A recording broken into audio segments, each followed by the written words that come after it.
Fala galera, seja muito bem-vindo, seja muito bem-vindas. Estamos aqui com mais um podcast. Hoje trouxe aqui o Celcinho, Celso, para quem não conhece, meu sócio.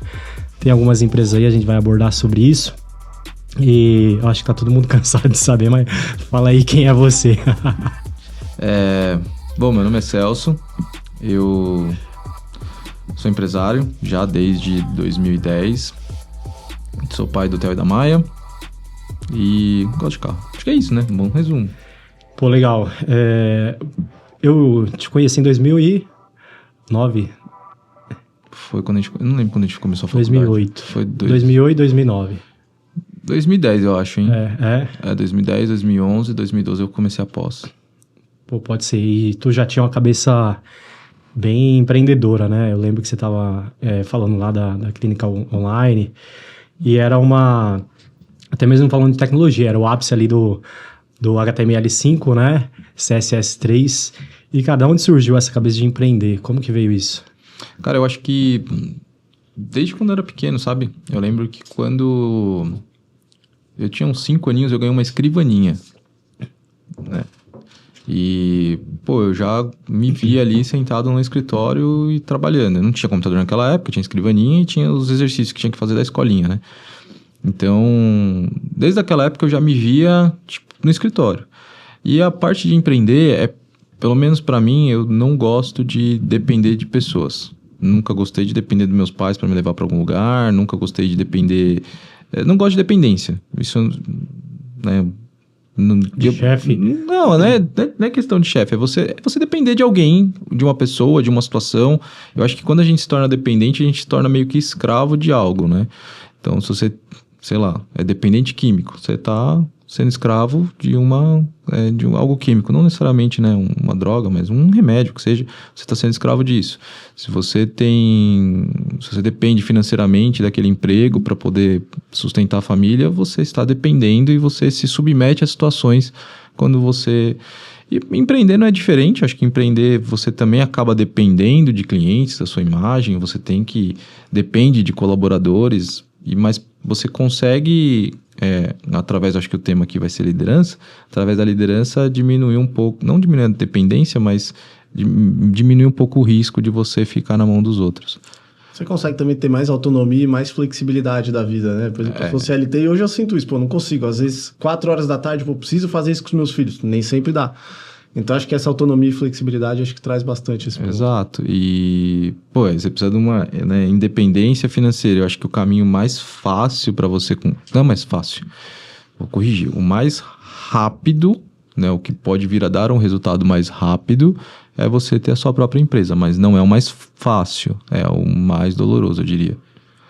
Esse caminho mais rápido, né? Eu já tive essa discussão com algumas pessoas, né? Uma vez a gente comparou, falou...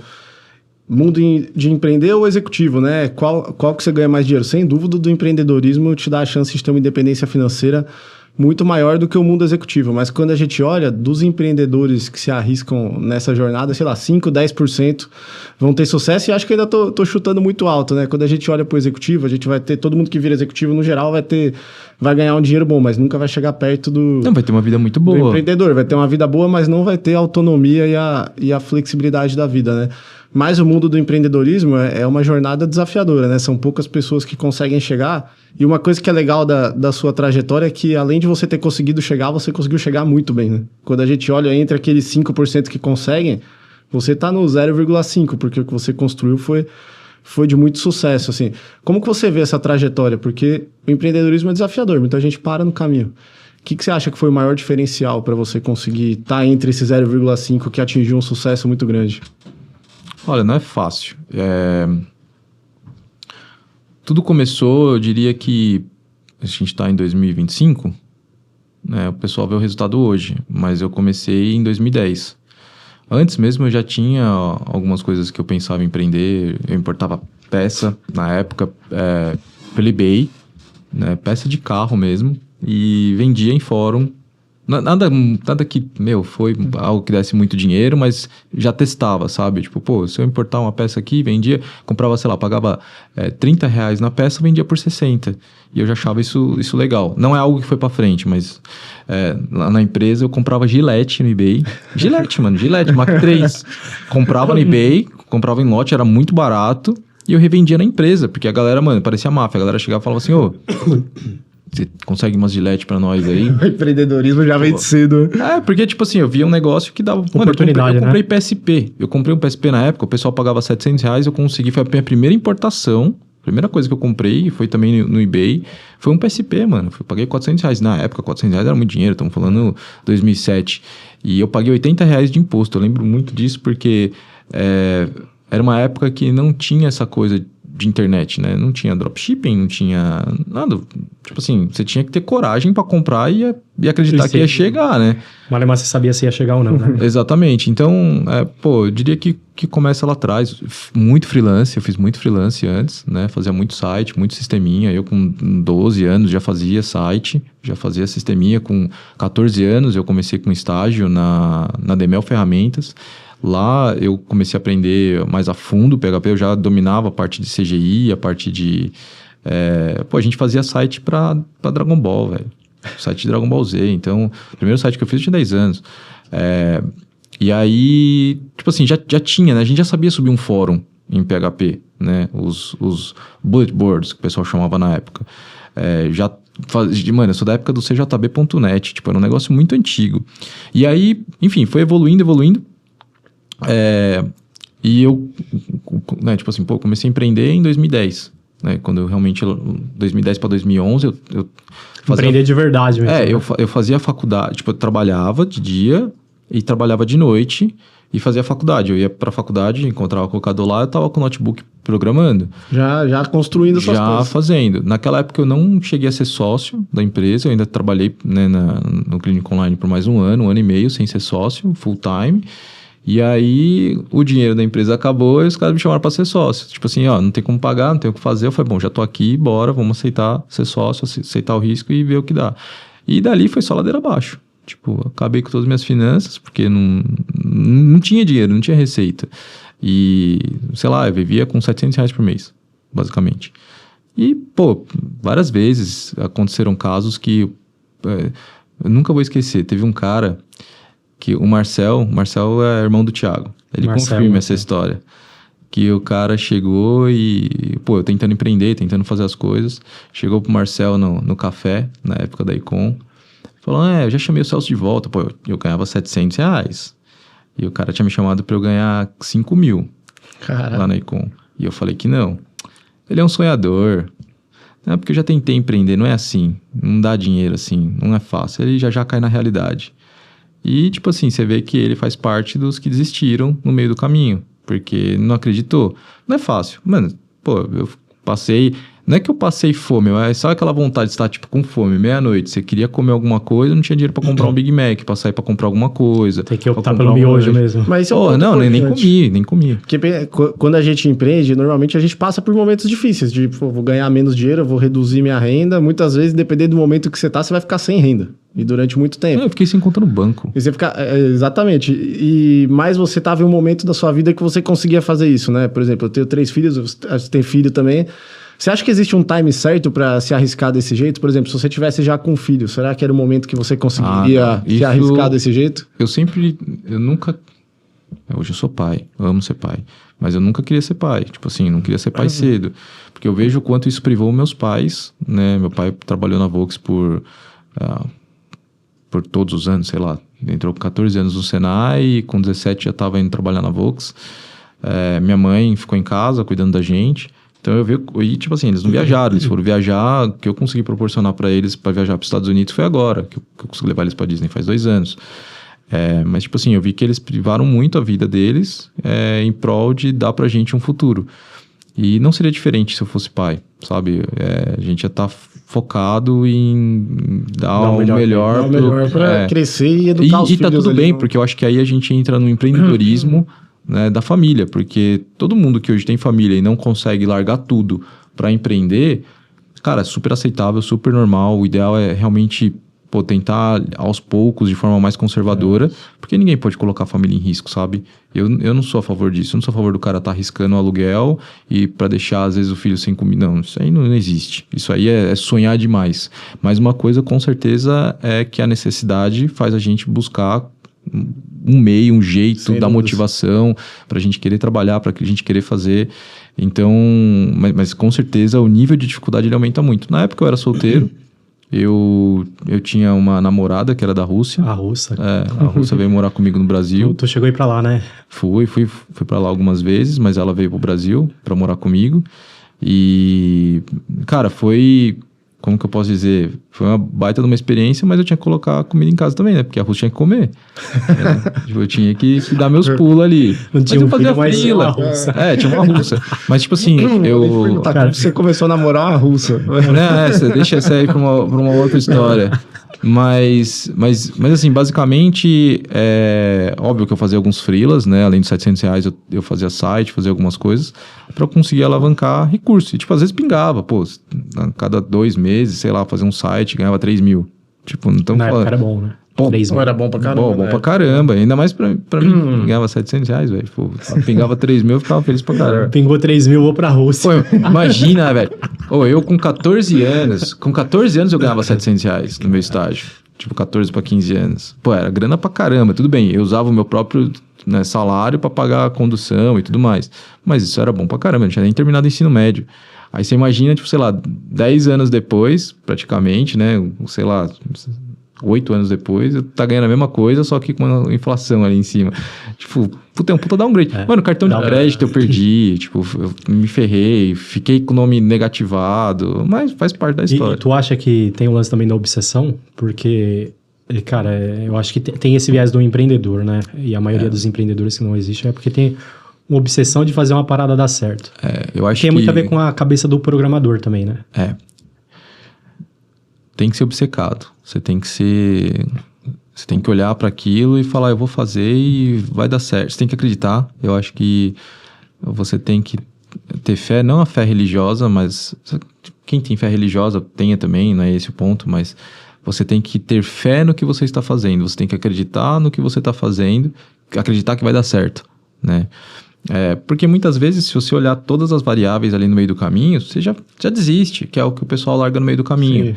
Tipo, o pessoal, se você analisar tudo, você fala, eu não vou empreender.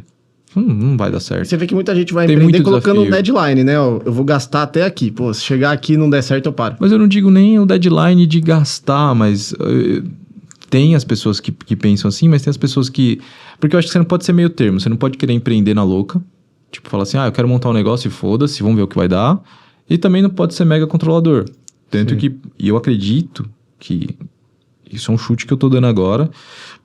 Mas se você pegar um analista financeiro que vai empreender, o cara, a chance de sucesso dele eu acho que vai ser muito menor do que a cabeça da gente que é programador. Por quê? Porque o cara ele vai analisar a margem, vai ver tudo, vai falar, isso aqui não vai dar certo. Porque realmente no papel parece que não vai dar certo. Só que quando a gente começa a empreender, a gente vai descobrindo caminhos.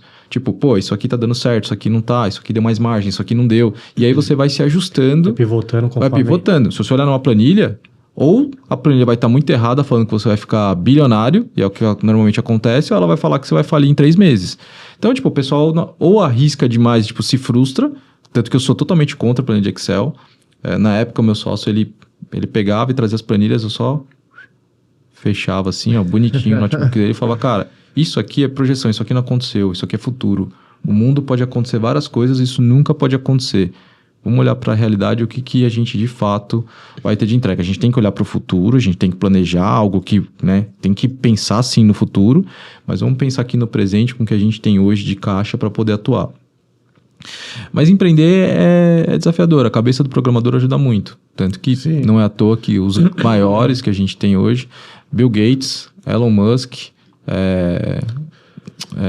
Mark Zuckerberg, os caras eram desenvolvedores, né? Era da área de tecnologia. Como é que os caras chegaram nisso? Muita resiliência. De onde vem a resiliência? Quando a gente desenvolve, nós somos programadores, só dá problema. Dá erro o tempo todo, o dia inteiro dando problema e você tem que resolver o problema. Ou você vai achar uma solução temporária, famosa gambiarra, mas é uma solução temporária que você precisa resolver para passar por aquele problema. Ou você não vai passar por aquele problema e aquilo vai ficar travado e você não vai conseguir entregar. Então, assim, a gente tem que resolver problema. Então, a cabeça do desenvolvedor é pensando sempre numa solução. O mal do desenvolvedor é que a maioria das vezes ele sabe resolver os problemas, mas ele não sabe o que resolver. E aí ele não tem a visão para conseguir empreender, porque você precisa ter visão do que você está fazendo. Ele não consegue juntar o negócio mais o técnico, né? Exatamente. Ele fica só não no técnico todos, ali. óbvio, o pessoal consegue, né? Perfeito. E principalmente os que conseguem suceder na parte do empreendedorismo são os que conseguem encontrar o problema, encontrar a solução, colocar a visão para atuar junto.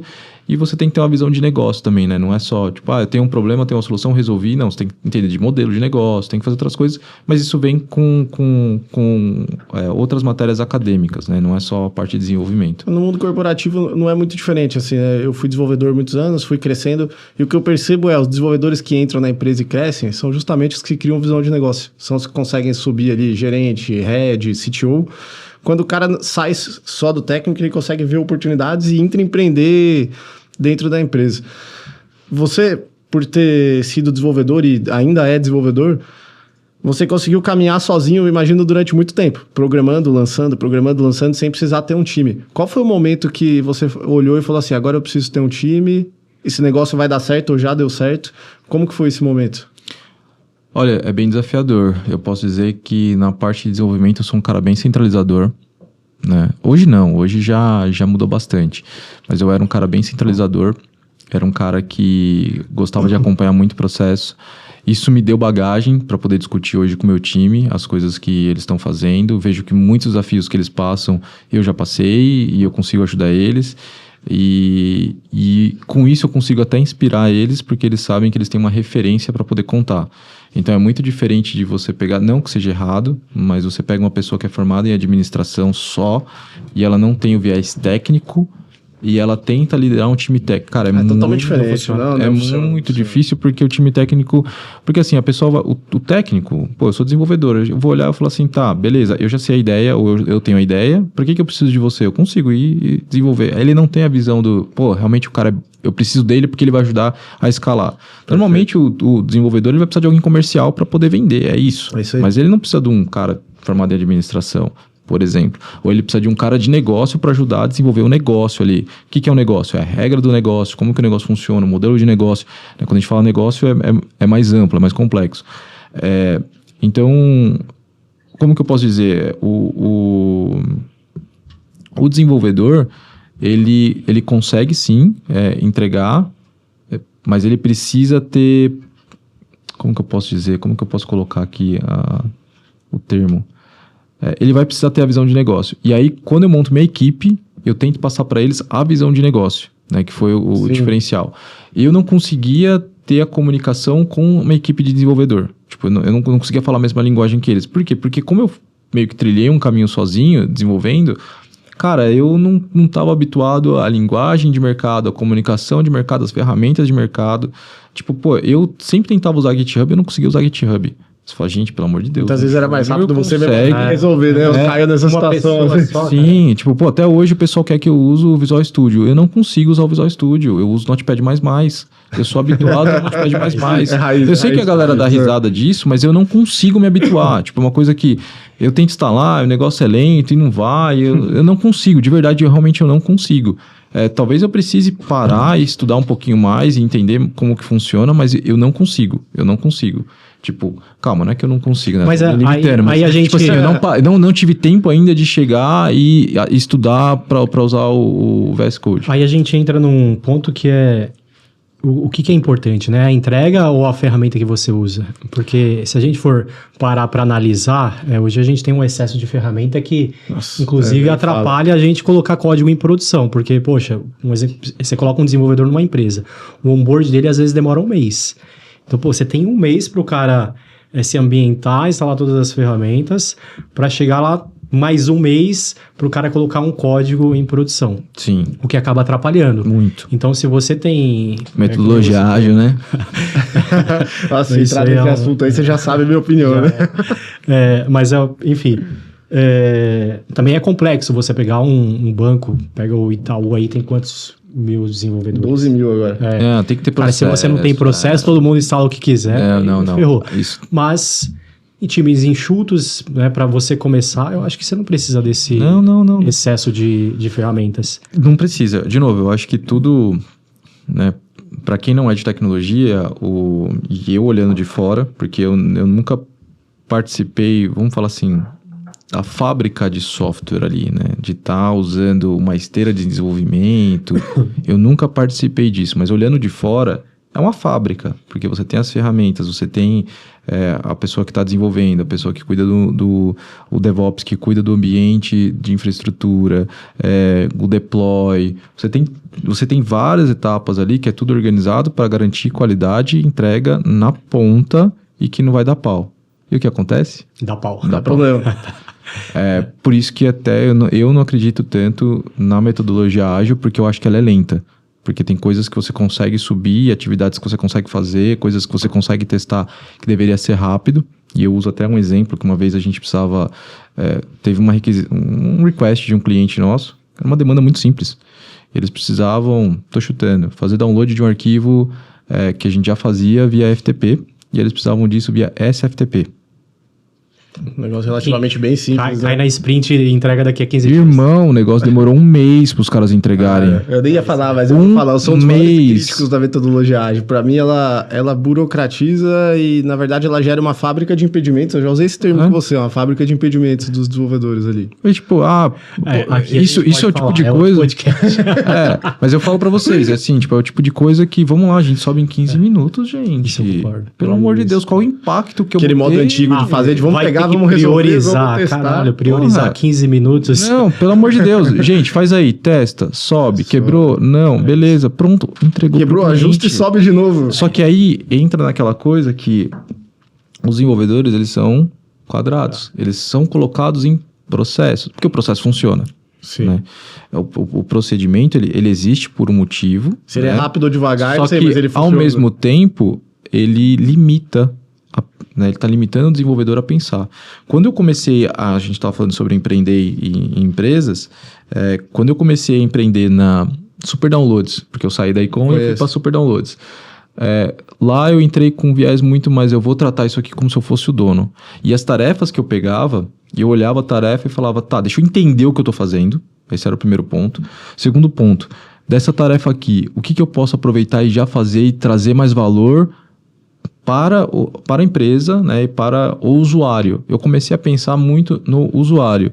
Pô, na época eu tinha que fazer tarefa de, por exemplo, integração, de login, na época era Facebook, Google Plus, que tinha na época, né, não era o login do Google, e tinha mais uma outra lá. Mas era SSO que o pessoal chama? SSO. Tinha que fazer...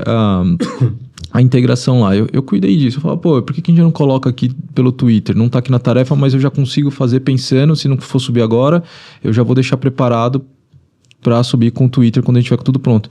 Cara, e assim, é você pensar um pouquinho fora da caixa, tipo, de uma tarefa que você tá fazendo, compartilhava, né, com o meu gestor na época, falou, cara, se eu fizer isso, mais 15 minutos eu consigo já colocar também do Twitter, posso pôr? Pô, a tarefa tinha espaço para conseguir fazer. Você pensar no resultado, né? Você pensar no resultado e o que poderia agregar de valor. Então, e normalmente, tipo, o desenvolvedor ele pega a tarefa e faz a tarefa. E coloca ali, tá na esteira e beleza, ele fez o trabalho dele. O grande problema do desenvolvedor é que ele quer pensar no código que ele vai produzir, não o resultado final daquele código que ele vai produzir. Que aí vem na linha do juntar o negócio com o técnico, ele conseguir ter essa visão. Quantos projetos eu já vi que nunca saíram? Eu quero criar uma controller conectado no banco de dados que vai me trazer esse resultado. Mas mas para que você está criando essa controller? Para que você... Sabe o que eu mais falo na empresa hoje? O desenvolvedor bom é o desenvolvedor que consegue pensar em soluções simples e eficientes que funcionam. Não é... Pô, outro dia eu peguei um projeto lá que tinha 75 microserviços. Mas o projeto era quase um CRUD. Eu falei, o cara tá fazendo tudo isso. Então, no final, como que você faz o mais simples, uma solução que vai rodar barato e que entrega o que o negócio precisa. É isso. Eu preciso de desenvolvedores que pensem assim. Rápido. E é difícil pra caramba achar desenvolvedor que pensa assim. Pô, eu lembro que uma vez eu fui... Me convidaram para fazer parte de um projeto, eu entrei lá, aí tipo, por exemplo, uma atividade que o cara colocou para eu fazer. Era uma plataforma, de AdTech também na época. Precisa colocar a foto do perfil do usuário. Pra quê? O cara não vai colocar a foto do perfil dele num sistema. Pra quê? No banco, alguém vai colocar a foto ali no aplicativo? Ninguém quer fazer isso. Já essa tarefa já não deveria existir. Ok. Segundo, na época, a gente estava fazendo em Angular 2 E aí foi saindo versões do Angular. O Angular tá em que versão hoje? Porra, nem sei. Foi lá, mais de 20 deve estar já. Mais de 20. Aí mudou do Angular 2, foi pro Angular 3 ponto alguma coisa, Angular Se 4. ficar 2 meses sem atualizar E lá, posso te falar, toda hora os caras estavam refatorando o negócio, estavam refazendo. Ou seja, o projeto só patina, o desenvolvedor ele quer estar atualizado com as tendências de mercado, então ele quer estar up to date. E no final, mas é que é patch de segurança. Mano, eu queria vou falar uma coisa, você tá começando um projeto, a última coisa que alguém vai fazer é te hackear, velho. Nossa, deixa eu ir lá agora hackear ele, porque, mano, foda-se a segurança no começo. É o menos tech por tech, é tech for business, tem que entregar, tem que gerar dinheiro pra empresa. Exato. A hora que de fato tiver um ataque, aí você se preocupa. Como é que você faz? Faz os backups, faz as coisas, faz a preventiva se caso acontecer. Óbvio, se tiver a oportunidade de você colocar um bloqueio ali pra não ter um ataque, alguma coisa, vamos fazer, porque tem muito robozinho. Às vezes não é uma coisa direcionada pra você. Mas, normalmente ninguém tá querendo te atacar, a menos que você seja uma Microsoft, a menos que você seja uma empresa muito grande, que se é um alvo de ataque, tipo a Apple, todo mundo quer atacar. Por quê? Porque o cara quer descobrir e fazer a carreira dele, eu descobri uma falha na Apple. Isso é totalmente diferente de você estar montando a sua startup agora e achar que seu concorrente vai te atacar. Senha forte, coloca aí... Senha 14 dígitos, às vezes mais caractere especial. Às vezes, o público-alvo é o tiozinho lá que... Meu Deus! Mal lembra o ano de nascimento. E eu vou ser sincero, isso foi muita... Né, nessa época de senha forte e tudo mais. Cara, aqui, eu preciso facilitar a entrada do meu usuário aqui. Óbvio, depois você vai começando, a empresa cresce, você precisa ter certificações, vamos lá, meio que certificações, Sim. o que vocês fazem de segurança da informação, tá? Aí é uma outra história. Mas no início, cara, você não precisa colocar uma senha forte, você não precisa colocar várias coisas, você não precisa forçar o usuário a fazer várias coisas porque você quer que o usuário use. Você não sabe nem se o cara vai usar a tua plataforma, você não sabe nem se seu produto vai ter sucesso para você estar se preocupando com uma coisa que não precisa. E o mal do desenvolvedor é isso, ele quer fazer... às vezes uma coisa extremamente otimizada, uma coisa extremamente performática, um relatório que carrega muito rápido que nunca vai ser usado. Ou que vão tirar uma vez por mês. Como foi pra você? Porque você pegou o comecinho da empresa que você mesmo criou, programou, fez tudo rápido. Depois essa empresa cresceu e hoje você está como CEO da empresa com muitos funcionários, onde você não olha só tecnologia, você olha todas as áreas, né? Sim. E muda muito, né? Como que você se desenvolveu na liderança? Como que você buscou se capacitar para conseguir sair do mundo onde era você sozinho programando e entregando para um mundo onde você lidera várias pessoas e não só de tecnologia? Acho que o primeiro caminho é a gente identificar onde que a gente tem falhas, né? Eu sou um péssimo gestor. Eu não sou um bom gestor. E colocando qual que é a diferença, né? O que você entende de diferença de um gestor e um líder? As pessoas às vezes confundem a diferença de liderança Sim. e gestão, né? Gestão, você faz o acompanhamento da carreira da pessoa que está ali, você vai dar o direcionamento para ela, você vai acompanhar os KPIs, as métricas, se a pessoa está indo bem, se a pessoa está indo mal, como é que está a entrega, se é um desenvolvedor, como é que está a entrega da tarefa dele, você vai ter, se você não sabe, você vai pegar com o tech lead, como é que tá, você vai analisar soft skills, isso é gestão. A liderança é você inspirar as pessoas a motivar elas, né, a entregar o que ela precisa, alinhado com o objetivo da empresa e que tenha um ganho mútuo aí. Então, a gente fala, mas é melhor fazer a gestão, né? Não tem o melhor ou pior. Você tem que inspirar as pessoas. Se você tiver uma pessoa que está com a gestão perfeita ali, mas a pessoa não está inspirada a fazer nada, ela não vai fazer. Nós somos pessoas no final do dia. Nós somos pessoas fazendo coisas para pessoas. E quando a gente está no nível técnico, a gente não avalia isso. Porque o desenvolvedor, ele está olhando, a qualidade do meu software aqui é isso, e às vezes ele nem tem o soft skill, ele tá cagando para se relacionar, para poder fazer uma amizade, para poder... E não é... Aí começa o pessoal a olhar e falar assim, olha lá o puxa-saco. Não é o puxa-saco, é saber se relacionar. Porque você tem que saber lidar com pessoas se você quiser assumir um cargo de liderança, porque você vai ter que lidar com pessoas. E como que funciona lidar com pessoas? As pessoas, muitas das vezes elas não querem fazer algo. E você precisa convencer elas a fazer algo. E por que elas vão fazer algo fora ou um pouco além do que ela poderia fazer? Né? O que motiva? Como é que você coloca para a pessoa o inspiracional? Cara, por que você não faz esse pouquinho a mais? Mas o que eu ganho com isso? Sua carreira, você pode crescer, a entrega do projeto. Esse projeto é algo que você tem a contar depois, a compartilhar. É você fazer parte de algo que realmente tem a ver com o seu propósito. Então, às vezes, você identificar qual que é o propósito da pessoa. Vou dar um exemplo. A pessoa, às vezes, ela quer viajar. Pô, essa pessoa, o sonho dela, né? O que inspira ela é viagem. Ok. Então, o que é importante? Pô, essa pessoa é tirar férias. O que eu, como líder, tenho que fazer? Pô, quando que você tem mais propensão a viajar? Pô, eu queria viajar em outubro. Vai alinhar mais ou menos ali com a empresa, se tem como essa pessoa sair, vai alinhar 30 dias de férias se for possível, senão vai quebrar 15, vai olhar talvez uma bonificação para aquela pessoa, se tiver budget. Então, tipo assim, pô, eu vou fazer coisas que se essa pessoa me entregar, atingir essa meta, ela também tem uma recompensa ali na ponta. E eu sempre fui a favor de elogiar os colaboradores, as pessoas que eu trabalho. Eu sempre fui a favor de fazer isso. Já tem muito cara que tá ali na gestão, não faz, porque se eu elogiar, ele vai pedir aumento, eu não tenho como dar.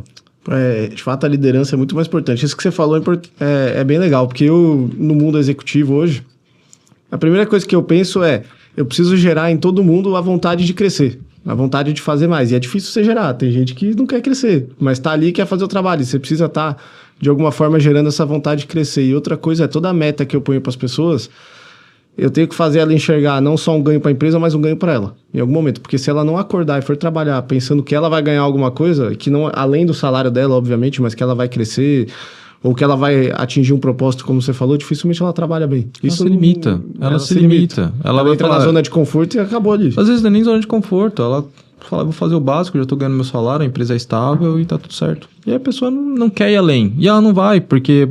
De fato, eu classifico as pessoas como funcionários e colaboradores. Eu chamo muito o pessoal de... qual que é a diferença? Existe uma diferença dos termos. Um colaborador é alguém que está colaborando para o crescimento da empresa. E um funcionário é alguém que cumpre uma função. Isso não é demérito de um ou de outro, Perfeito. De maneira alguma. Por exemplo... Às vezes você precisa dos dois, né? Eu vou dar um exemplo, e não é um demérito, mas o porteiro, ele é um funcionário, ele está cumprindo uma função. Ele não está colaborando, ele recebe um salário para poder cumprir aquilo. O colaborador, eu classifico que é aquela pessoa que ela realmente quer fazer com que a empresa cresça, porque ela sabe que a empresa crescendo, ela também vai crescer. O salário dela vai aumentar, ela vai ter mais oportunidades. Naturalmente, em uma empresa, se a empresa cresce, a tendência é privilegiar quem está há mais tempo, porque sabe mais dos processos, da cultura da empresa, e a pessoa estando apta, ela vai subir junto com a empresa. Perfeito. Celso, mas na empresa que eu tô, a empresa está crescendo e acabam contratando pessoas de fora. Isso pode ser falha na gestão, isso pode ser falha na própria empresa, pode ser que as pessoas não estão crescendo no ritmo que a empresa precisa, pode ser má liderança, pode ser não existe uma razão específica para isso não acontecer e eu não consigo explicar por todas as empresas. Nas empresas que eu tenho e da forma como eu trabalho, eu sempre tento puxar o meu pessoal para poder crescer. E já aconteceu, meu pessoal não está preparado e eu preciso contratar alguém de fora para assumir uma posição que vai ter pelo menos expertise. Vou dar um exemplo. Se às vezes eu preciso de uma pessoa para estar num cargo de gestão, né, de um coordenador, um gerente, essa pessoa, para mim, obrigatoriamente, ela tem que ter um curso de gestão de pessoas. Em algum momento, seja ela fez uma administração da FGV e lá tinha gestão de pessoas. Celso, mas tem gente que tem experiência em lidar com pessoas e não tem curso de gestão de pessoas. Tudo bem. Assim como a gente pode ter, sei lá, uma pessoa que pode ser muito habilidosa com a mão e ter aprendido no YouTube a fazer uma cirurgia na sua cabeça. Você vai confiar nela ou vai confiar no médico? Você precisa de uma validação de que aquela pessoa... Eu não conheço todo mundo. E é preciso, pelo menos, uma pessoa que tenha cursado isso, que tenha uma base disso para poder lidar com pessoas. Que é a pergunta que eu faço. Quando eu vou contratar alguém que é a parte de gestão de pessoas, né, que vai lidar com pessoas, que vai estar acima de pessoas, eu já pergunto qual que é a diferença entre inclusive eu estou falando, alguém depois vai assistir, já vai chegar preparado na entrevista. Mas qual que é a diferença entre um gestor e um líder? E nem sempre, não existe a pessoa ela é gestora e ela é líder.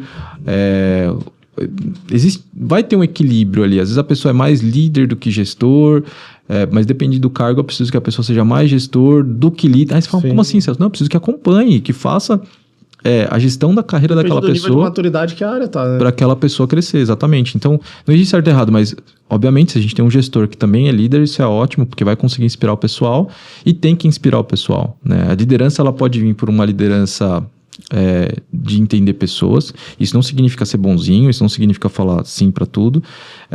Pode ser uma liderança técnica, você pode ter o aspiracional ali, você conseguir mostrar para sua equipe que você sabe o que você está falando. É a forma mais fácil de você fazer uma liderança, porque você se torna uma referência. Inspiracional, né? Exato. Você tem uma liderança, seja pela diferença de idade, ou seja, você tem experiência e você consegue demonstrar para uma pessoa que é mais nova, olha, eu cheguei aqui, você também pode chegar, e esse é o caminho que eu trilhei. Os tempos mudaram e você pode talvez trilhar um caminho semelhante, um caminho até mais rápido para chegar na posição que eu cheguei.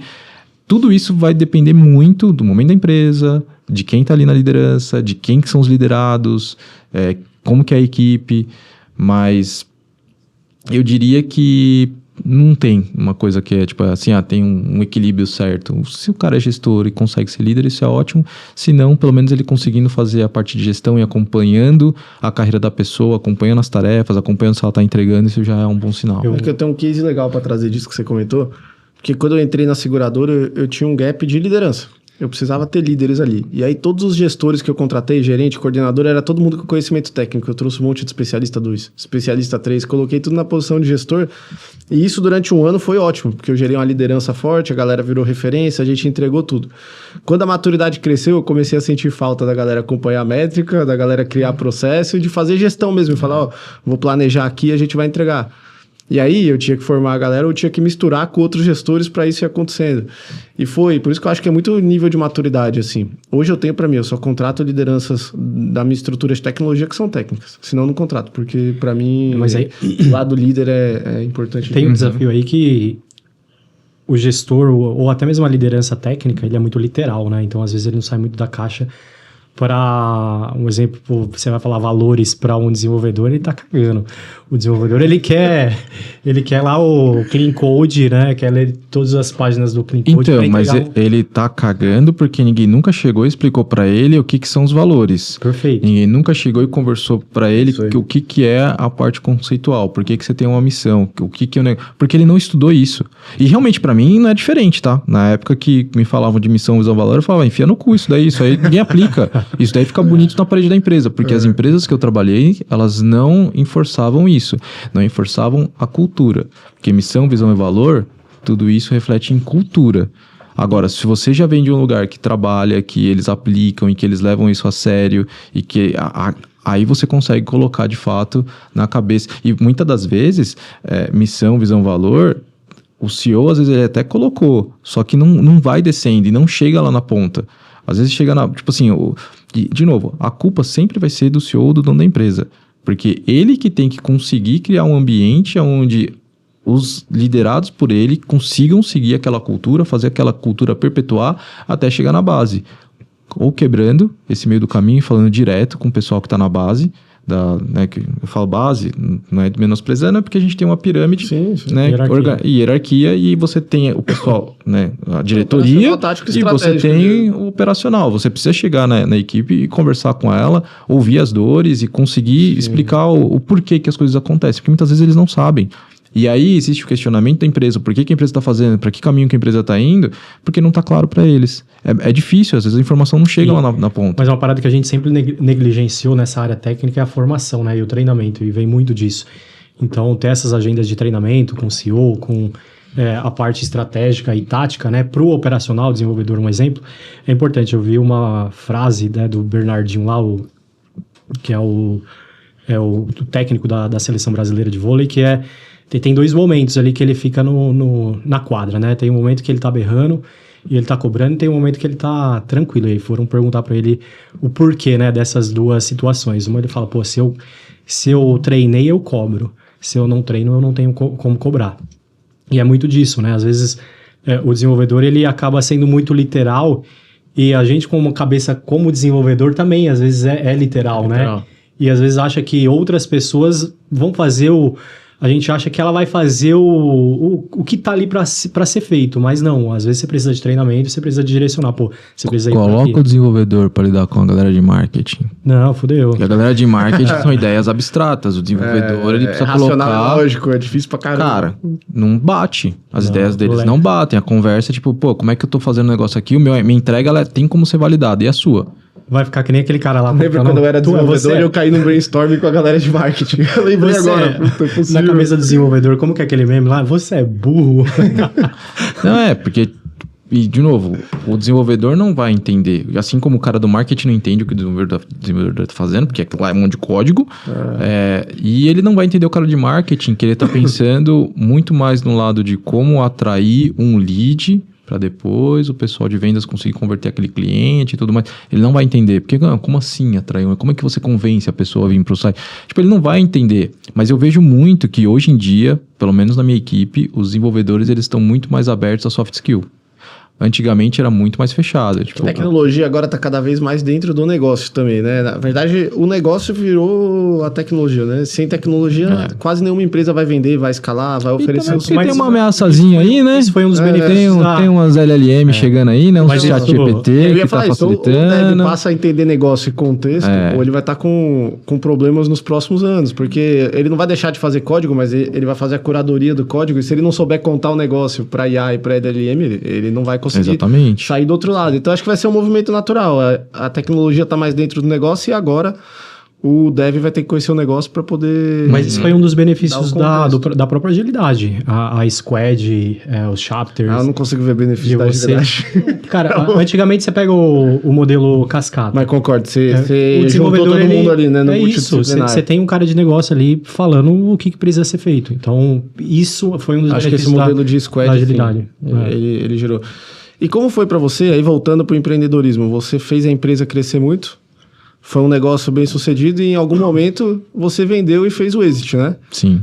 Como que foi para você esse momento, né? Porque eu imagino, se apegar empreendedor, filho, você né? Cresce aquilo, você se apega, deve ser quase um filho, né? Em algum momento você tem que vender. Outro dia eu estava escutando um podcast também e a pessoa falava assim, toda empresa, ela nasceu ou para ser vendida... ou pra falir ou pra virar herança, porque um dia eu vou morrer, né? Eu achava que o Celso era herdeiro, pô. A galera não pergunta? Não, meu sobrenome é Oliveira. Né? Quando a galera fala que eu sou herdeiro, eu falo meu sobrenome é Oliveira, gente. Não se todos fizesse assim em Oliveira... não tem como. Como foi pra você essa trajetória de vender o que você criou? Cara, a galera não acredita, mas quando caiu o dinheiro na minha conta mesmo, que eu assinei, eu fiquei uma semana muito mal, eu fiquei de luto, porque não é só questão da grana, né? A gente começa, a galera fala, mas você vendeu, beleza. E tipo assim, o cara que vendeu os bitcoins e sei lá, ganhou 1 milhão há 10 anos atrás, e hoje ele poderia estar ganhando, sei lá, 10 bilhões, como é que ele se sente? Porque né, na época lá, 1 milhão, beleza, e sabendo que ele podia ter 10 milhões. E não é diferente, e principalmente porque... com o exit que eu fiz, a empresa, né, o grupo que adquiriu, tem muito mais capital para fazer a empresa bombar muito mais. O que me deixa confortável é que eu ainda tenho um percentual de lucro, né? mas foi bem... foi um processo de luto, né, depois da venda. Não é fácil. Eu ainda atuo na empresa, né? Pretendo continuar atuando, eu tenho um contrato com eles. Pretendo estender o contrato. Assinada já? Estou com a carteira assinada. Hoje eu sou, né, vamos falar assim, sou executivo, mas eu tenho outros negócios, né, que eu estou rodando.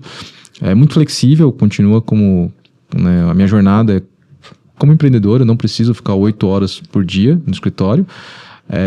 Mas ainda assim, no último mês, eu fiquei enfurnado praticamente trabalhando, 18 horas por dia. Acordava depois da venda da empresa. E eu não precisando mais. Eu já com dinheiro suficiente para aposentar minha família inteira, minhas gerações e tudo mais. Mas eu continuo trabalhando, eu continuo fazendo. E tava com um grande problema num banco de dados que a gente tem lá, que era Aerospike. Inclusive hoje caiu de novo. Foi o dia que a gente foi almoçar. Meu Deus do céu. E hoje caiu, tipo assim, tá diminuindo. Eu estou fazendo um ajuste fino ali. Que era questão de abrir portas de conexão, enfim, coisa técnica. Mas até hoje eu atuo, né? E acompanho de perto, me dá mais conhecimento, tudo, mas ao mesmo tempo a gente sofre, porque isso me atrasou um mês das tarefas que eu tenho como CEO para poder entregar. Celso, por que você não buscou ajuda? Eu busquei ajuda. Minha equipe técnica atuou comigo, entrou junto, né, para a gente tentar entender o problema e conseguir resolver por vários dias, por vários momentos, e foi uma coisa que eles deram um apoio, mas eu que tive que atuar, porque foi eu que construí a arquitetura lá atrás, e mesmo eles entendendo a arquitetura, era uma, vamos falar assim, uma particularidade tanto da aplicação... Não tem jeito, quem fez sempre vai conhecer mais. Exato. E aí eu tive que fazer... Conhece. Mas assim, é um processo. Uma das coisas que me surpreendeu, né, na verdade, né, nessa venda, eu nunca gostei de investidor, eu nunca gostei do pessoal que tinha a capital, né? Porque eu sempre fui atrás e eu sempre tive não. Então, sempre teve aquele ranço. E a minha expectativa é que ia ser uma coisa bem engessada e, na verdade, não sei como são outros exits, como que são outras vendas de outras empresas, mas para mim está sendo uma experiência muito boa, aprendi muito, né? Vou dar um exemplo, a gente estava tendo reunião com o financeiro, eu contratei um CFO, não tinha um CFO na empresa, contratei um CFO e a gente tem a parte de finança global, que, né, olha as contas e tudo mais. E eu me vi falando para eles que, vamos contratar uma auditoria externa para poder checar como é que estão as coisas, não porque eu desconfio, mas porque é importante. Faz um ano que eu não logo na conta da empresa. Tipo, eu nem acesso mais pelo celular isso. Tipo, eu não olho mais. Não tá mais sob minha responsabilidade. E assumindo a minha postura, meu papel e minha responsabilidade de CEO, eu vou focar nisso. Eu preciso saber como que estão as coisas. Eu preciso de um reporte. Agora eu chego nas pessoas, né, nos outros C-levels e converso com eles, porque a empresa cresceu, a gente adquiriu mais C-level, subiram as pessoas, né? Posso dizer que 90% do pessoal que eu tenho hoje C-level subiu. Eu tenho um CMO que é global e eu converso com ele, né, a cada 15 dias. Mas, tipo assim, a coisa virou a empresa subiu de nível, né? E eu tenho que adequar o meu nível para estar no nível deles. Eu respondo. Eu tenho, né? Vamos falar assim, eu tenho chefe. Reporte, né? Eu tenho chefe. Por mais que eles falam que eles não são meus chefes e tudo mais, a gente tá... Tipo, eu tenho um CEO do grupo... Tem que gerar resultado para alguém. Exatamente. Mas que a gente tem uma comunicação, a gente funciona super bem. E para mim é uma experiência, porque eu fiquei fora do mundo corporativo por muito tempo. Tu sempre foi carreira solo, né? Agora sempre você tem uma banda e tem que... Exatamente. É legal a evolução, né? De um desenvolvedor sozinho para um CEO que está falando de auditoria externa em cima das finanças. Geralmente é o contrário, né? Geralmente global, o cara, ele aprende a falar de finanças. É bem legal ver. Ele vai se formando o corpo para depois sair ali. Sim, no meio do caminho, obviamente, a gente aprende. A gente empreendendo, a gente entende a parte toda quer dizer... Diria que você tem que estudar pelo menos sobre isso, você tem que ter uma mínima noção, você tem que saber o que é receita, o que é faturamento, o que é... Porque eu tenho alguns conceitos, né? Tipo, o que é receita, o que é faturamento, já expliquei muito pro Cadu. Analisar um balanço, você tem que analisar um balanço, você tem que basicamente fazer administração, né? Eu fiz administração, sou pós-graduado pela FGV em administração. Algo que mudou minha vida, algo que se eu não tivesse isso, eu não teria as empresas, eu não chegaria em outro patamar, porque ali eu enxerguei que eu como desenvolvedor era um pedaço da empresa, e eu só enxergava aquele pedaço. Você fala, a empresa precisa de mim, e não necessariamente. A empresa precisa de você, precisa de vendas, precisa de marketing, precisa do operacional, precisa do pessoal de suporte, precisa do pessoal que dá o atendimento. O atendimento é uma das coisas fundamentais de uma empresa. Então você sai você sai totalmente da bolha, você entende como é que o sistema funciona e aí você começa a agir de uma forma diferente porque a sua visão muda. E é o que a gente fala tanto que o desenvolvedor, às vezes, ele tem uma perda de visão ali porque ele não conhece. Sim. Não é porque ele é uma pessoa limitada. É um aprendizado. De capacidade, né? Ele porque ele só tem a parte técnica. E eu sempre vi o que o desenvolvedor faz. Ele vai aprender técnico para querer virar gerente de projetos, para querer se especializar, daqui a pouco o cara vira um PhD naquilo. E ele se limita, porque quais são as chances de você conseguir, tipo, naquela sua experiência... Óbvio que você vai ganhar dinheiro, não é nem esse o caso, mas as portas são mais fechadas, né? Porque você não... Tipo, sei lá, o cara, tô chutando, tá? Um PhD no SQL. Tipo, cara... É muito mais difícil, tipo, tem um monte de cara que vai conseguir suprir isso com uma fração do custo. E ainda mais hoje, né, com inteligência artificial. 2025, você acha melhor, se você fosse dar dica para um desenvolvedor, ele ser especialista ou generalista? Essa é uma pergunta clássica. Os dois. Eu acho que ele tem que ter os dois. Ele tem que saber muito bem o que ele faz, tem que ter o hard skill, e ele tem que saber lidar com pessoas, que é o soft skill. Na verdade, no futuro, o que eu falo para todo mundo... Quem souber lidar com pessoas é que vai crescer. Mas aí deixa eu reformular essa pergunta. Você acha que o cara ele precisa saber de muitas tecnologias ou uma tecnologia específica? A tecnologia é tipo só assim, o que a gente escreve. O cara ele precisa ser um cara muito foda em back-end, se hoje ele for um cara muito foda em back-end, ele vai ser melhor do que o cara que sabe back, front, sei lá, sabe cloud, DevOps. Cara, Que assim, eu acho que o especialista, ele acaba se limitando. Como você falou. ele vai se limitar. E a IA vai ser a nova especialista de tudo. Vai. Pô, eu vou falar, já programei em C, C++, C Sharp, Java, VB. CodeFusion, VB, VB5 na época, VBA, VB6, Node, né, que é JavaScript basicamente. Que mais? Fala mais alguma linguagem aí. Java? A Java eu falei, eu programei em Java. Tipo, já programei em várias linguagens. No final, é a forma como você escreve e pro que você precisa. Tem que conhecer o conceito e como construir aquilo. Atualmente, a linguagem tanto faz. Atualmente eu tô programando, né, a linguagem que eu mais tenho tido contato, que é uma outra empresa que eu tô fazendo, é em C. Eu tô programando em C. Tipo, não posso dar muito detalhe, mas é uma coisa que, tipo, é hardware que eu tô programando. Sim. É um nível muito mais baixo, mas eu tô programando em C. Ah, Celso, você é especialista em C? Não, ChatGPT, lá, os LLMs estão me ajudando. E você sabe o conceito básico? Eu sei o que eu quero fazer, eu sei para onde eu vou, eu sei como estrutura. O meu código, eu sempre falo, a minha equipe de desenvolvimento, eu sou contra compartilhar meu código-fonte com eles. Meu código é ridículo, é feio, é horrível. Não é o melhor, mas ele funciona. Mas ele funciona muito bem. Aí volta, é simples, eficiente e funciona. Olha... Simples, né, talvez. Talvez ele seja simples, eficiente talvez nem tanto, mas ele funciona. E o que ele faz? Ele entrega valor para o usuário. Eficiência é resultado, né? Eficiência é resultado. É resultado. Agora, aproveitando esse gancho, você comentou que está criando uma nova empresa e depois que você vendeu, você abriu novos negócios, né? Como foi a experiência de empreender depois de ter aprendido tudo isso e já ter passado por uma jornada completa? Cara, O que você sente de diferença daquela primeira vez que você empreendeu lá atrás? Total, tem dinheiro, né? essa é Com dinheiro você facilita muito. Você não depende de alguém para poder que o seu negócio dê certo, né? E eu acho que assim, o dinheiro ele é libertador para quem vai empreender, para quem vai fazer. Muito dinheiro ele atrapalha, pouco dinheiro também atrapalha. Mas o pouco dinheiro faz você querer correr atrás de resultado mais rápido. O muito dinheiro você quer, às vezes, planejar um pouquinho mais com calma antes de lançar no mercado. Mas óbvio que você já, né, começa com mais experiência, isso já ajuda bastante. Você não vai perder tempo com coisa que não importa.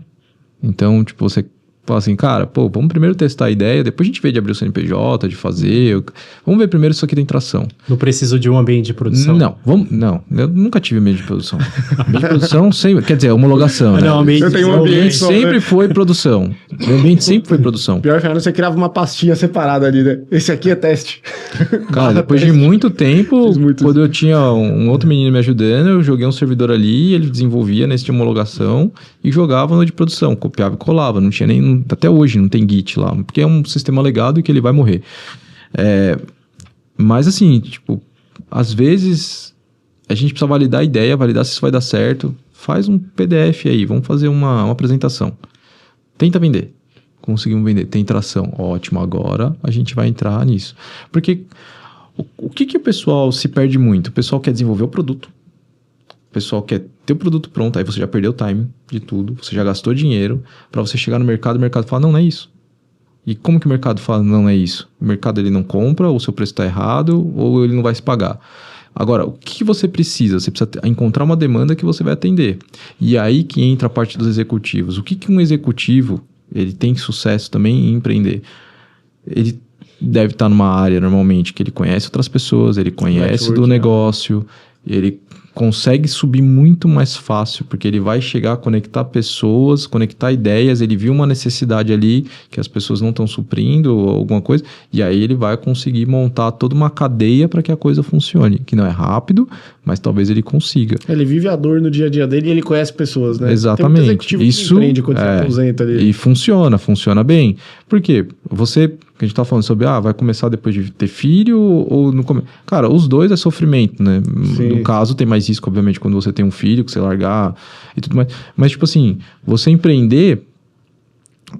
A primeira empresa é muito difícil dar certo, tanto que a minha eu tive que fechar depois de 10 anos, o Clínica Online, porque eu não conseguia mais dar atenção. Rodava com 60 clientes mês, tipo, uma coisa estável. Por quê? Porque não tinha atualização de código, não tinha nada, não tinha patch de segurança, o negócio ficava ali lindo. Não, é sério, porque só dá manutenção se você ficar se ferrando ali, fazendo patch de verdade, atualização e tudo mais. O negócio tá lá, Era- tá estável, você não tá tem o que rodando, não mexer. mexe, né? É um mexe. pegadão e Pô, tá, mas tá escalando. funciona. E, Mas eu concordo. pô, se você não tem nada crítico ali, só segue. Se não tem uma atualização que você tem que fazer para uma legislação, alguma coisa do tipo, segue, vai continuar funcionando. Mas pela falta de atenção que eu tava dando, e às vezes pingava um suporte ou outro, eu falava, cara, eu não consigo mais atender, eu prefiro, né, passar essa operação para uma outra empresa, um concorrente meu na época, eu acabei fazendo, né, ó, tenho esses clientes aqui, vou passar para vocês, porque eu não consigo atender, mas não foi porque... Tipo assim, a empresa rodava no automático, mas, tipo assim, era pequenininho, dava, sei lá, R$1.000, nem isso, por mês. Tipo, ficava fazendo um caixazinho da empresa ali. E não dá pra você esperar 60 meses para ter R$60 mil ali, porque você tinha um risco de, pô, se realmente tivesse um vazamento de dados, e não tinha funcionário mais na empresa, não tinha mais nada, mas se tivesse um vazamento de dados, e se tivesse algum problema, tipo, porra, eu ia ter que entrar num processo, alguma coisa, tentar resolver uma situação que eu não precisava, e às vezes... Tipo assim, vazamento de dados não era nem meu, às vezes pode ser um ex-funcionário da clínica que vazou, mas coloca no polo passivo, eu tenho que responder, eu tenho que puxar logo que eu não tenho, e eu vou ser responsável. Tipo assim, gerava um monte de coisa que eu falava, não preciso ficar com essa responsabilidade pelo que eu ganho. Então eu decidi encerrar depois de 10 anos essa empresa. Foi no meio da pandemia, mas não por ser pandemia, mas a gente acabou optando por encerrar. Boa. E acho que a gente não podia deixar de tocar no ponto dos carros, né? Você comentou ali, quando você se apresentou, que você é apaixonado por carros, e um dos seus negócios é de carro, né? Conta um pouquinho pra gente sobre isso que... Sempre gostei de carro, tem uma coleção bacana, um monte de carro velho. BYD? Não tem BYD, mas é um monte de carro velho. E acaba de alguma forma sendo uma forma de empreender, porque a gente tem que fazer... Eu tenho equipe, né, que dá manutenção e cuida dos carros. Eu tenho um espaço que a gente tem que cuidar. A gente tem... por exemplo, eu já importei... essa semana eu me dei conta que eu trouxe 7 carros dos Estados Unidos já. Então, pô, você tem que fazer a gestão... Qual é a burocracia de fazer isso? Com dinheiro? Poucas pessoas fazem. Com dinheiro você contrata as pessoas para fazer. É tudo mais fácil, né? As pessoas vão lidar com a burocracia para você. Você paga e a coisa acontece. Eu tenho que assinar 2 papéis para isso acontecer. Eu imagino que o primeiro tu tentou fazer na raça ou não? Você já contratou? Não, o primeiro, na verdade, a gente Foi o trouxe... Skyline, não foi o Sky, a gente trouxe foi o Nissan Z. O azul, né? O azul. Não, tipo, de novo, não foi tão burocrático, porque hoje tem despachante, tem tudo. Tira-se o radar, faz todo o processo que tem que fazer. E esse carro eu trouxe, não foi de forma temporária, foi de forma definitiva, era um carro zero, só que eu já tinha rodado nos Estados Unidos. Então teve que falar com, não eu, mas o despachante que eu contratei, ele teve que falar com o delegado da Receita, explicar a situação, ó, o carro é dele, para ele mesmo, já rodou 180 milhas, pode trazer, não, se o carro está com estado de zero, pode trazer, tá tudo certo, e no fim você paga o imposto e libera o carro, é isso. Pode trazer os carros de forma temporária, aí já é um processo um pouquinho mais demorado e burocrático, mas funciona igual. Por que temporária? Porque os carros, você só pode importar um carro ou zero ou depois de 30 anos no Brasil. Nesse meio tempo, se o carro tiver 2, 3, 5, 20 anos... Só pode importar ou zero o carro com 30 anos? Cara, essa eu não sabia, né? A legislação brasileira para proteger... Mas isso não só no Brasil, nos Estados Unidos é 25 anos, tem outros países que é menos. Entendi. Mas é para proteger a economia, para evitar o quê? Putz, tem um monte de carro lixo da Europa, com 10 anos, os caras mandam para cá mais barato, você, né, acaba prejudicando o mercado aqui, não tem suporte de peça, enfim, gera um monte de coisa. Também sou contra essa lei, mas, enfim, foi criado, a gente tem que seguir as regras do jogo que estão aí, não sei o que muda. Ia zoar, não vou falar não. Mas o ponto qual que é? Você tem que ter uma veia empreendedora, porque dá problema. Né? Tudo você tem que desenrolar, dá problema, mas dá para poder resolver, principalmente com dinheiro você consegue resolver tudo, o dinheiro é um facilitador. E tem uma parada aí que tu já me mostrou, enfim, hoje a galera chama do poder da visualização, né? Você visualizar, e tem muito carro que você tem foto lá atrás, né? Que você talvez seja sonho seu e você visualizou. Muito. E muito. Como que foi isso? Tipo, qual que foi o primeiro carro que você, eu quero ter esse carro e... Pô, não precisa ir muito longe, o próprio... Bom, tem o GTR, Tem vários dos meus carros. Vários dos meus carros foi isso. Tem o GTR do Salão do Automóvel, que eu tava no Salão do Automóvel em 2018, tirei foto dele e hoje o carro é meu. Eu consegui comprar o carro que eu tirei foto em 2018. Que é o laranja. Que é o laranja. O primeiro GTR que eu tive, sempre quis ter aquele carro também, eu consegui comprar na época. Mas teve uma parada assim que... Porque assim, depois, além de 2018, 2019, né, financeiramente você estava bem. Uhum. E então é mais fácil você visualizar. Pô, Aí você visualizar algo que, cara, tá muito distante, você tem que se preparar ali para uma maratona. Como que é? Teve algum momento desse? Tipo, pô, eu visualizei ter um carro Você tem que querer.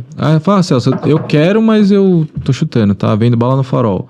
Beleza, mas você sabe o que você quer, você sabe o que você fatura, você quer muito aquilo, o que mais você precisa fazer para vender mais? Né? Tu vai ter um limite, você vendendo... Tô chutando o cara que vende bala no farol, que não é ruim, tá? Inclusive tem um menino que ele vende paçoquinha aqui, ele faz faculdade de ciências contábeis, tava conversando com ele, aqui no farol da Bandeirantes, em frente a Mitsubishi. Ele faz faculdade de ciências contábeis, ele não quer fazer estágio, porque o estágio paga pouco, paga R$1.500. Ele falou, pô, eu ganho muito mais vendendo paçoca aqui no farol, com certeza. E ele falou, pô, eu tenho minha veia de empreendedorismo, eu quero empreender, e ele tem uma base muito boa, escreve bem, fala bem. Qual que é o problema ali? Precisa... Eu não vou falar, não sei se ele tem pai ou não, mas é como se faltasse o pai ali. O que é o pai? O pai é o... Pô, filho, não precisa ficar indo pra noitada gastar o dinheiro. Tipo, foca em ter o seu negócio. Um mentor ali, né? O mentor. Alguém que vai, tipo, colocar a cabeça no lugar. Porque a juventude... aí é uma coisa que atrapalha também até o empreendedor, né? Às vezes o cara até começa a fazer dinheiro, mas vislumbra. E aí o cara sai gastando, o cara quer ir pra noitada, quer pegar mulher, quer fazer bagunça, gasta mais do que pode, confunde o dinheiro da empresa, porque a empresa é altos e baixos. Então às vezes o cara acha que a empresa só vai crescer, e não só vai crescer. A gente está vivendo aqui no país uma taxa de juros Selic a 15%, está quebrando diversos varejistas, né, para poder conter a inflação. Inflação que não necessariamente é causada pela economia doméstica, mas pelo cenário internacional que a gente tem. E, cara, você vê que tem uma cabeça do empreendedor que o cara ele se perde aí no meio do caminho, e não é diferente com esse menino que está começando a empreender. E, né, num dos papos que eu tava falando com ele falou, pô, meu problema foi mulher, não sei o quê, tal. O problema, né, vamos falar, o problema e a solução de todo homem é mulher. Exato. Né? Se você escolhe uma mulher que vai estar com você, que ela vai te ajudar a crescer, vai ser ótimo, assim como tem mulheres que vão te ajudar. A russa me atrapalhava muito e, tipo assim, sugava além da minha energia, sugava meu dinheiro, me atrapalhava muito. Então, você tem mulheres que vão fazer você crescer e você tem mulheres que vão te atrapalhar. O homem, se ele escolher a mulher certa que está do lado dele, ou ele não precisa escolher a mulher, mas tendo uma mulher certa vai ajudar bastante. Se não tiver mulher nenhuma... Hoje em dia tem que falar pessoa, né? Enfim, eu falo parceiro, enfim. Mas uma pessoa que queira estar do lado para conseguir, assim, que tenha a mentalidade de crescer junto com você e que não vai te atrapalhar. Que é muito importante, porque nem sempre você vai estar em sintonia com seu parceiro ou parceira, mas você precisa estar com a cabeça no lugar para que a coisa... não perder o foco, Não perder o foco, porque tem muito ruído quando você está empreendendo. Tem muito problema que aparece.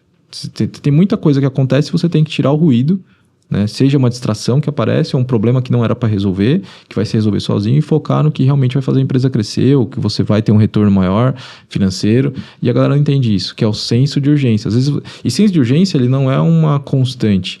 Às vezes você está com senso de urgência de algo que você precisa resolver, que realmente... E quando você resolve aquilo, você acaba caindo em outras tarefas, outros problemas que não são tão urgentes assim, que você acredita que são urgentes, mas que você dá uma afastada, você vê que aquilo lá não precisa ser resolvido agora, ou que pode ser postergado, ou que você pode resolver de uma outra forma depois.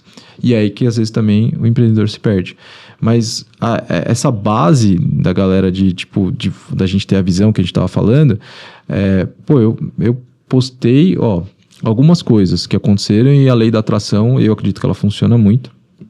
Eu já, falando com relação a eu ter condições, já tinha condições para isso. Mas o carro não tinha disponível. Eu queria uma Panamera preta, meio completinha, tal. Só que na época que eu falava, não, porque eu tava reformando lá a minha garagem dos carros, e eu falava, não, porque eu vou vir aqui e tal, não sei o que, eu preciso colocar o carregador aqui. Eu já falava, só que não tinha o carro. Na época eu tava com a 320. Aí eu falava assim, tá, mas Como surgiu? Aí eu bati na concessionária, porque eu tinha encomendado uma Porsche, uma Turbo S, e o carro tava lá, tinha acabado de chegar. Dei um come no vendedor, porque ele sabia que eu queria o carro, ele não tinha me avisado, aí que chegou hoje. Eu falei, então, por favor, tranca o cara esse carro e separa pra mim. Mas eu já tinha pedido o carro, mas não chegava esse carro, o carro não aparecia. E eu tinha mentalizado o carro tava lá, obviamente, com dinheiro e condições, é muito fácil eu falar, né? Fui lá e consegui comprar o carro. Mas o GTR foi assim, o GTR não é um carro que você vai numa loja e compra. Né? Não é tão simples. Melhorou agora, porque nos Estados Unidos, como deu os 25 anos, o carro é 99, começaram a ser importado bastante. Começou a trazer. Mas eu comprei antes dele ser dos 25 anos. Eu comprei com 24 anos, através de um leilão que teve lá nos Estados Unidos. Lá, né? Tem o vídeo. O carro ele estava de forma temporária também nos Estados Unidos. Ele podia ter uma rodagem limitada de 2.500 quilômetros na época. Só para quem não conhece, vem do Japão, né? Vem do Japão. E eu participei do leilão e eu consegui comprar. Não é um leilão de carro batido, é um leilão de carros exóticos. E aí eu consegui fazer a aquisição desse carro. Mas eu queria muito esse carro, eu pensei muito nesse carro e apareceu. Eu lembro que tive uma conversa naquela semana com um amigo meu, o Diego Iga. Aí eu falei, eu quero pegar, existe o modelo GTT e o GTR. O GTR é GTR. E eu queria, mas eu quero um R34, que é o modelo do carro. O GTT tinha lá uma disposição, ele falou, não, pega um GTR, é muito melhor. Eu falei, tá bom, eu vou comprar. Me manda o link. Não tem, cara, esse carro não tem pra comprar, não é assim que funciona. Passou 2, 3 dias, eu tava lá nos Estados Unidos, que fui ter meu filho lá, e aí eu, depois do almoço, deitei no sofá, liguei a TV, coloquei no YouTube, e tava o Doug Demuro, que ele é um empreendedor, ele criou um site de leilão chamado Cars and Beats, e ele tava falando no vídeo sobre um GTR R34, Skyline e tudo mais. E aí eu falei, que legal, é pena que esse vídeo é antigo. Esse vídeo 18 horas atrás. Eu falei, o leilão vai acontecer. E se eu entrar aqui, deixa eu ver o que dá. E aí foi quando eu entrei, eu falei, mas eu não vou conseguir comprar, eu sou lá de São Bernardo, vim de São Paulo, Brasil, você acha que eu vou conseguir ganhar um leilão num carro desse aqui? E foi na briga ali, tava dentro do budget, eu consegui comprar o carro. Então assim, eu fiquei pensando muito naquilo e aquilo veio. Então, as pessoas elas não dão muita atenção para isso, elas não olham muito para isso, fica muito lúdico, a pessoa fica muito com aquela coisa, tipo, não, isso não vai acontecer. Não vai acontecer. Tem muito na lei da atração. E aí uma coisa que é muito importante, quando você tem dinheiro, tem uma condição melhor, você começa a prestar atenção em outras coisas. Porque quando a gente tá aí batalhando pra pagar conta. É o modo survival. Quando você tá no modo survival ali, cara, você tem que pagar conta, você tá na correria e você tem o transporte público pra pegar, dependendo de como que tá a sua rotina, ou você tem que pagar a parcela do carro, tem a manutenção do carro, você tem que colocar comida em casa, o aluguel. É muito complicado você tá num turbilhão e você tá sob pressão. Quando você alivia isso e você começa a ter uma condição um pouco melhor e você começa a respirar, você começa a dar mais atenção para essas coisas, essa questão mais de energia. Tanto que, não é eu que estou falando, tem várias pessoas que falam, nós somos energia, né, no final das contas. E aí a galera fala, nada a ver isso aí, o cara tá falando de energia, de não sei o quê, o desenvolvedor, né? Esse cara de marketing, eu preciso fazer o código-fonte aqui. Mas se ele não tiver bem da cabeça, tiver com uma energia boa, né, ele não vai conseguir fazer. Tanto que o que a gente faz quando a gente não consegue desenvolver? Levanta, vai tomar um café, respira e volta e consegue fazer. E sonha, né? Muitas vezes. Então, assim... Lei da atração. Você tem que... Tem que fazer um curso para os desenvolvedores. Você tem que... Eu acredito muito... Tá fazendo o reverso. Você tem que pensar muito do tipo assim, o que você quer. Porque, olha como que funciona a cabeça da gente. Eu quero muito aquilo. E aí, pelo menos na minha, né? Eu falo da gente, mas na minha. Eu quero muito aquele objetivo. E aí você começa a destrinchar como você vai atingir aquele objetivo. Isso. Né? Eu organizava minhas tarefas com um caderno. Escrevia o que eu tinha que fazer e colocava um checkbox na frente. Faço até hoje, assim. Eu faço hoje. Eu aprendi com você, inclusive. E aí, o que acontece? Você vai passando a folha, você escreve ali, ou coisas que você quer realizar de metas. Cara, eu tenho meus cadernos até hoje. Várias coisas eu fiz, só que você vai revisando depois. Por quê? Porque inconscientemente você escreveu aquilo, é como se você determinasse para sua cabeça que você tem que fazer aquilo.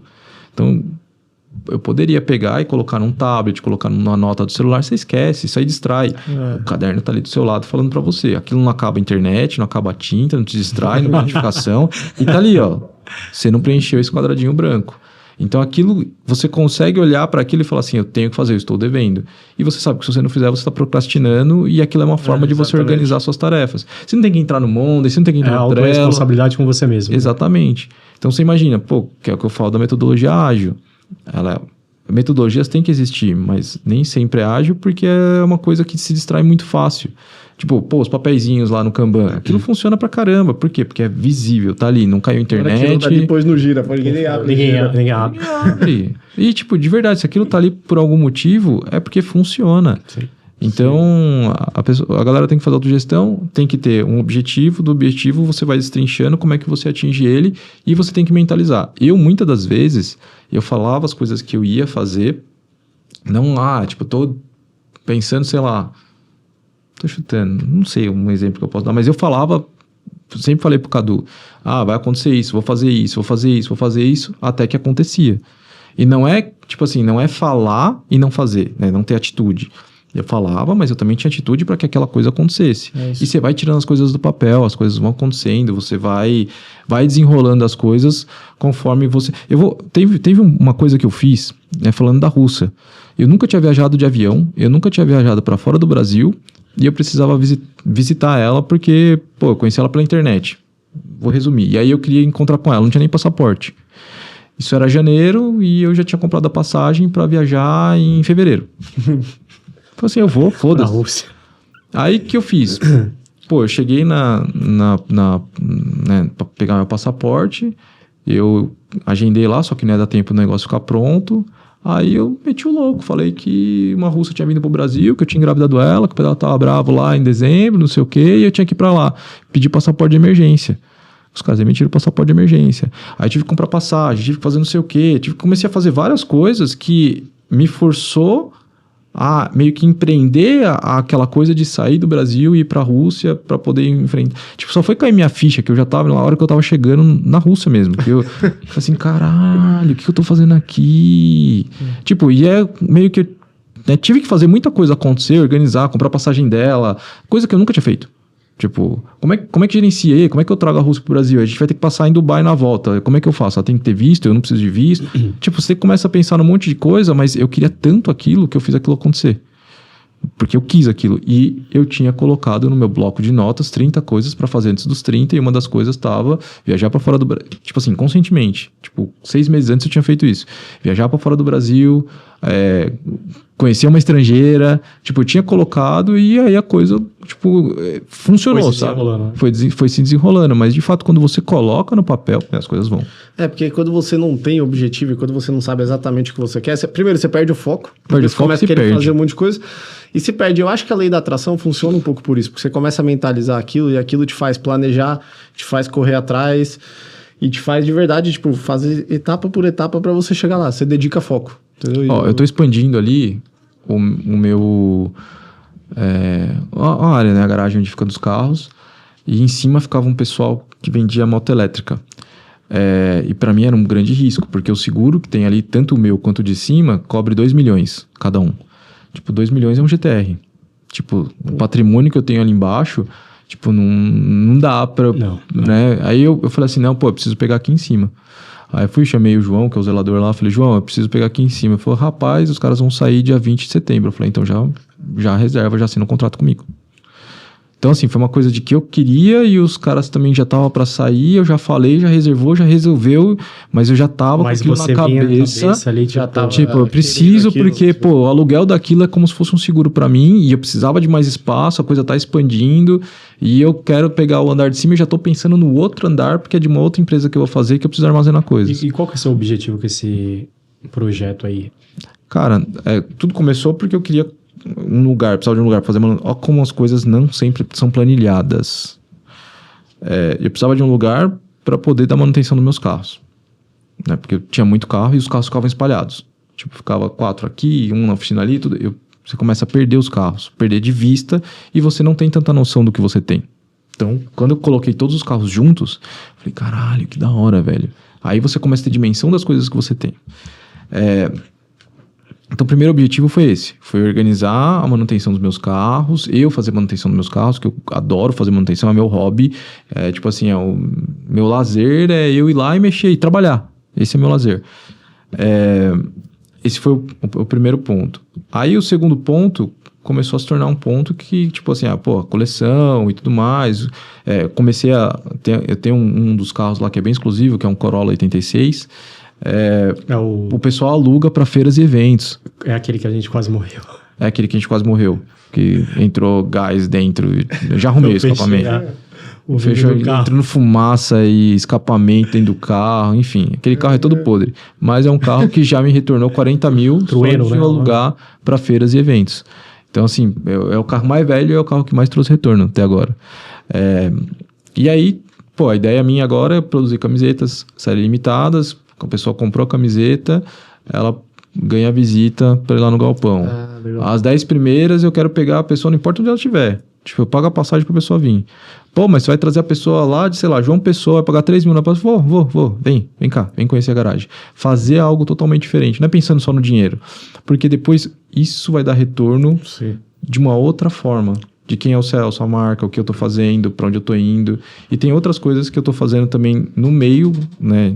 Pra sair um pouco da galera que vive de competição. Porque competição no Brasil, principalmente de carro, não dá dinheiro, né? Tipo, o pessoal vive de patrocínio e... Pela minha condição, eu não preciso ficar pegando qualquer patrocínio. Eu consigo pegar um patrocínio um pouco melhor, mas eu também não sou bom o suficiente igual essa galera que compete. Tipo, os caras são muito bons. Tipo, eles são monstros no volante.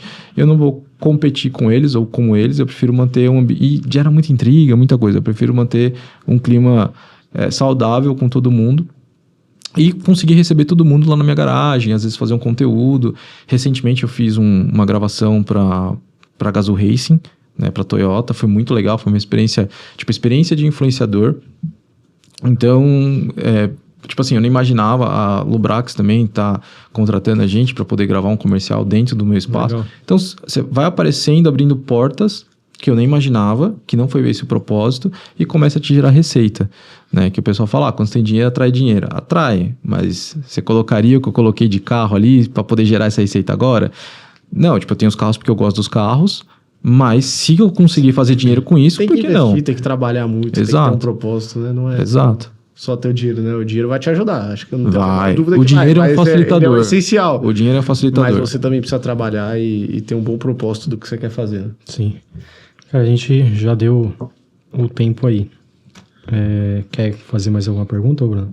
Acho que fechou. Conversa super legal. Cheio de aprendizado aí. Né? E tanto para quem vai empreender, para a área técnica, se fosse dar um conselho, você deu lá um conselho no seu canal. Pô, é super legal o vídeo. Mas, olhando na geração hoje, o que você daria de conselho? Cara, eu acho que tem que ser resiliente. Eu acho que tem que...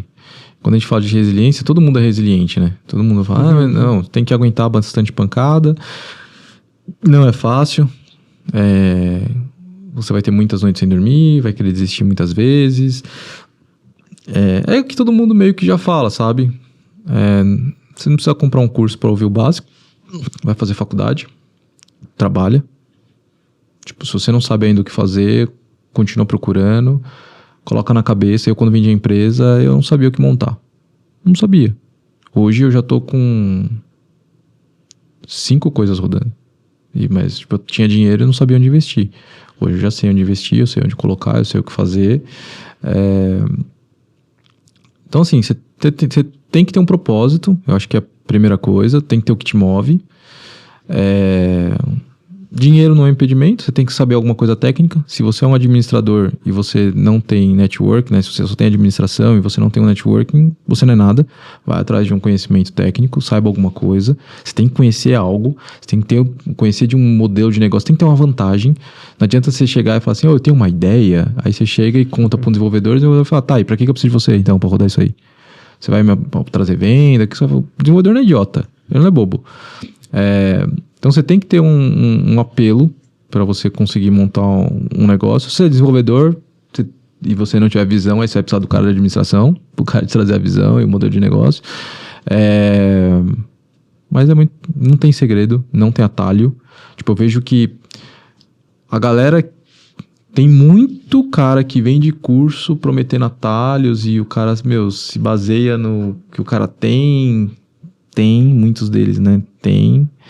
cara consegue depois vendendo curso e tudo mais, e aí faz um dinheiro, e aí ostenta mais. E eu vejo que acaba ludibriando as pessoas que estão no dia a dia, na realidade, porque a realidade é trabalhar, não tem como fugir disso. Não é o que aparece na internet. Não é internet, o que aparece é muito pouco, é muito, tipo assim, é que a gente vê muito, e aí parece que aquilo é uma realidade de todo mundo, mas não é.